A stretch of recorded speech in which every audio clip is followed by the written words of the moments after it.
At the Galactic Institute of Interstellar Survival Studies, the most challenging course wasn't xenobotany, vacuum biology, or quantum charting.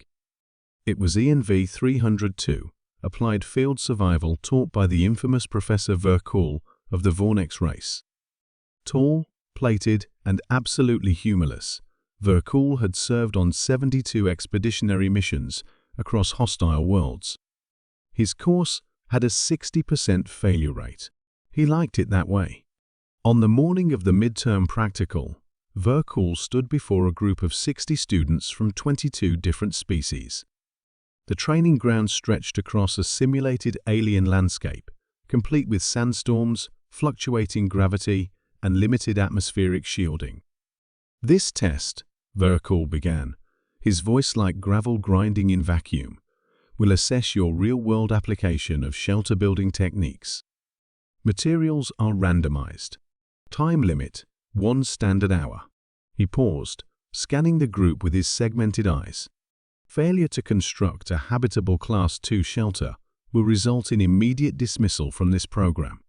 The students nodded, or in some cases, vibrated or changed color in acknowledgement.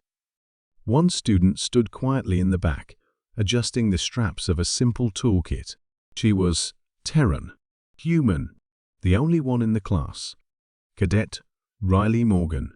The others barely acknowledged her. Humans were still considered newcomers to the galactic academic scene. Eager, yes, but crude, inefficient, too reliant on instincts and improvisation instead of data models and blueprint algorithms. The timer began 60-0. Chaos erupted.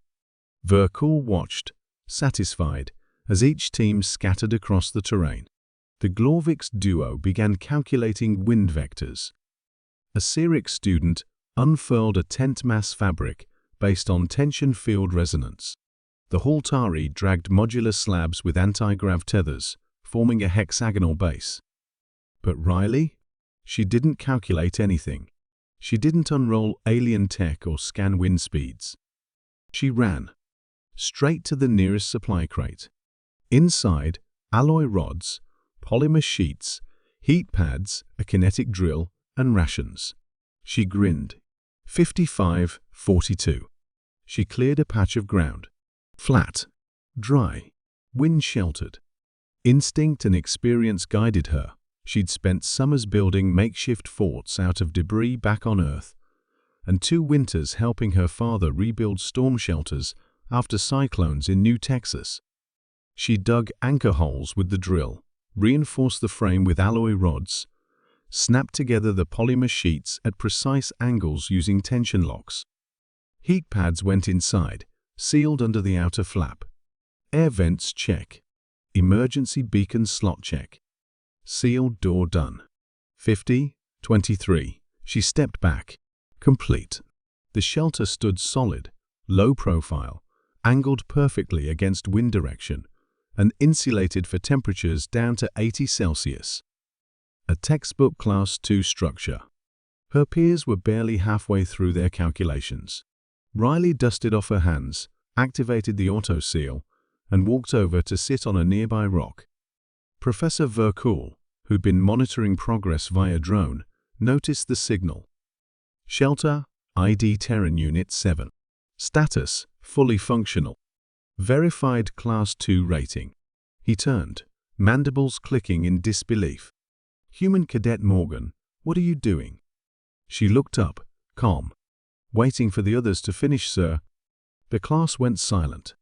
One Glorvix dropped a laser leveler, in shock. A Sirix vent flaps fluttered nervously.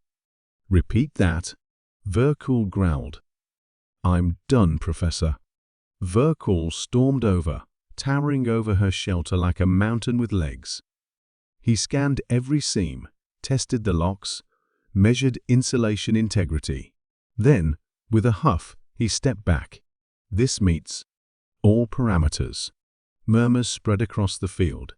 "How?" a Kurtari engineer asked. "You didn't even run the analysis." Riley shrugged. "Didn't need to. I've built storm shelters since I was 10. Wind's always a bastard on the plane's angles gotta be just right, or the whole thing lifts. But this terrain is alien, as Solari sputtered.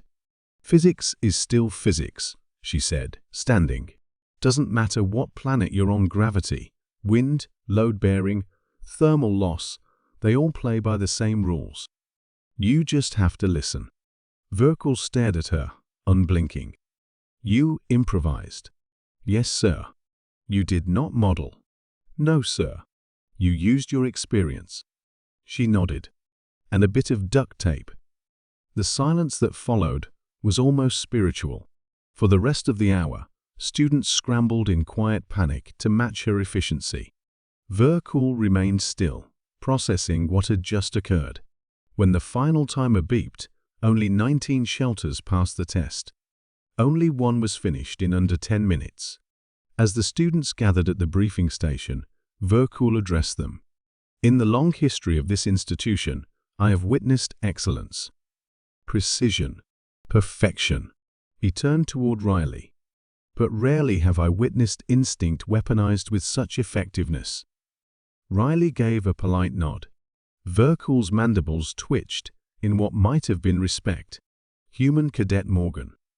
From this day forward, your build will be archived in the Survival Manual Appendix under the entry, Improvised Shelter, Terran Variant. The other students gaped. Riley simply smiled. Guess I'll have to build a better one next time.